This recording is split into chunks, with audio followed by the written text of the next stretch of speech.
มาทุกคนมางมหอยหอยจุกเอ้ยหอยจุกนะทุกคนงมหอยด้วยค่ะ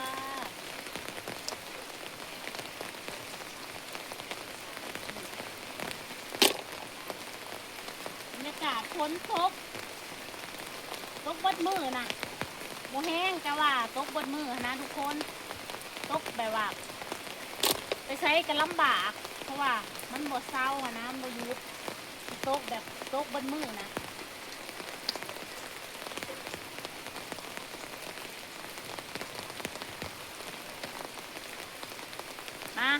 มางมหอยน้ำกันทุกคนนี่ว่าเสียนะ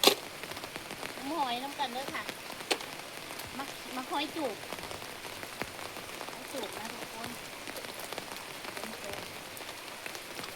ที่ก็ฟังว่าเพราะว่าน้องพี่ไก่อยู่นอนไหน